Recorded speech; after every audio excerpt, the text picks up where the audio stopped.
A palavra hebraica alma significa apenas jovem moça?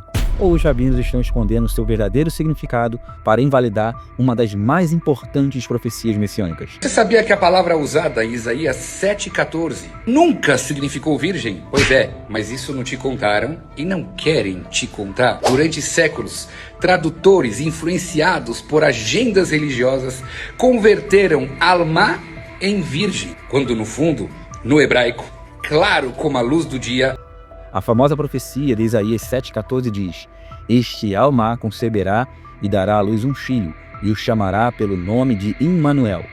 Por séculos, muitos afirmam que a tradução virgem é uma invenção cristã, forçada no texto hebraico. Mas, e se eu te dissesse que a própria língua hebraica, o contexto cultural e até mesmo os antigos tradutores judeus provam exatamente o contrário? Fique comigo até o final, porque a evidência que vamos analisar hoje é devastadora. Eu sou o Moré Teres e desde já te convido a curtir, compartilhar e se inscrever no canal Or HaTorah. Antes de mergulharmos fundo, quero ser claro. Este vídeo não é um ataque à tradição rabínica. Pelo contrário, é um convite ao diálogo honesto, usando as próprias ferramentas da língua hebraica e das escrituras para descobrir a verdade. O que vamos revelar aqui vai desafiar profundamente a narrativa tradicional. Vamos começar pela raiz desta tão importante expressão hebraica. A palavra alma vem da raiz hebraica al-ain, lamed e men. Essa raiz carrega a ideia de algo oculto, algo escondido. É a mesma raiz de verbos como ler-alem, que significa desaparecer, e ne'alam, que significa estar oculto. Talvez você se pergunte, o que isso tem a ver com a mulher de Isaías? Eu diria que tudo. No contexto bíblico, alma descreve uma jovem em sua fase de recato, de ocultamento cultural. Alguém cuja intimidade está preservada, ocultada e preservada para o seu futuro esposo, dado que ela ainda não foi dada em casamento. Linguisticamente, a palavra já aponta para a virgindade, uma vez que essa expressão traz a ideia de uma intimidade preservada. E aqui chegamos ao ponto principal do debate. Mas se Isaías quisesse dizer virgem, ele teria usado a palavra betulá. Parece um bom argumento, certo? Mas ele ignora as nuances do hebraico. Veja o que diz Joel, capítulo 1, verso 8. Lamenta como uma betulá vestida de saco pelo marido da sua mocidade. Espere um pouco. Como uma betulá pode chorar pelo marido da sua mocidade se a palavra significa exclusivamente uma virgem? Isso prova que betulá pode sim se referir a uma jovem mulher, mesmo que já casada. O seu sentido não é, como muitos rabinos afirmam, absoluto.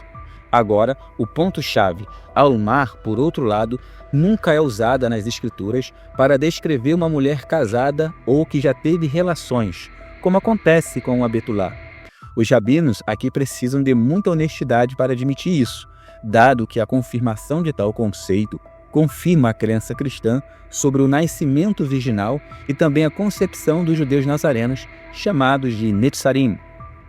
A expressão alma aparece 7 vezes na Bíblia hebraica e em todas elas a referência é uma jovem pura e preservada, queiram os rabinos admitirem isso ou não.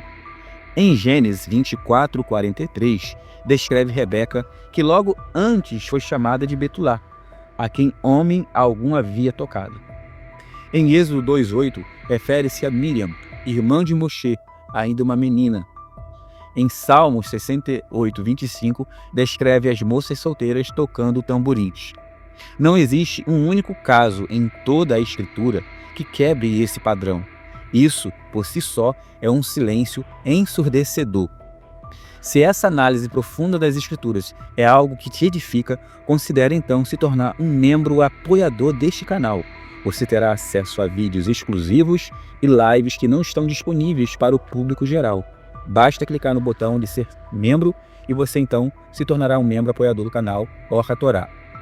Agora vamos voltar para Isaías. O profeta oferece um sinal da parte de Deus ao rei Acaz. Um sinal, por definição, precisa ser algo extraordinário. Concorda comigo? Pense bem, que tipo de sinal seria uma jovem qualquer, não virgem, engravidar? Isso acontece todos os dias. Não há nada de extraordinário nisso. O peso do sinal de Deus está justamente no milagre. Uma alma, uma virgem, conceberá. É isso que faz do nascimento de Emmanuel um evento sobrenatural, digno de ser um sinal divino. E se você ainda tem alguma dúvida, aqui está a prova definitiva. No século III a.C., séculos antes de Yeshua nascer, um grupo de 70 sábios judeus em Alexandria traduziu as escrituras hebraicas para o grego. Essa tradução é chamada de Septuaginta, alguns falam Septuaginta. Como eles traduziram Alma em Isaías 7,14? Eles usaram a palavra grega paternos. Paternos é a palavra grega específica para a virgem. Pense no significado disso. Esses tradutores eram judeus. Eles não tinham nenhuma agenda cristã. O cristianismo nem existia. Eles simplesmente traduziram o hebraico de acordo com o entendimento que tinham na época. O judaísmo do Segundo Templo entendia que Alma, em Isaías, significava virgem.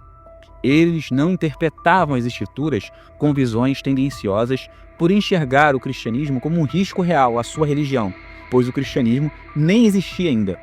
As diferentes versões da Septuaginta provam exatamente isso. À medida que o cristianismo surge e se desenvolve, muitos rabinos sentiram a necessidade de alterarem a tradição textual para não fornecer subsídio àqueles que criam em Yeshua como Mashiach. As interpretações rabínicas passaram a ser mais cautelosas e sempre pensando em como isso poderia pavimentar ainda mais a crença messiânica e cristã. Então, quando somamos tudo, a raiz etimológica de ocultamento, o uso consistente da palavra em toda a Escritura para se referir a jovens pura, o contexto de um sinal extraordinário em Isaías e a tradução judaica pré-cristã para paternos, a conclusão é inegável. Alma, no contexto de Isaías 7,14, significa virgem. A insistência moderna em negar isso muitas vezes não é um debate linguístico, mas uma barreira teológica para rejeitar a identidade de Yeshua como Mashiach, o Emmanuel, Deus conosco. Yeshua nasceu de uma Alma, não porque os evangelistas adaptaram a história, mas porque o plano de redenção do Eterno já estava escrito com tinta divina, muito antes de ser posto em papiro. O que você pensa sobre isso? Deixe aqui sua opinião nos comentários. Vamos continuar essa conversa com respeito. E se você desejar aprofundar ainda mais seus estudos, não deixe de adquirir nossos livros, que estão na descrição deste vídeo. Obrigado por assistir até aqui, e eu aguardo vocês aqui no canal Or HaTorah nos próximos vídeos que serão publicados. Shalom, shalom.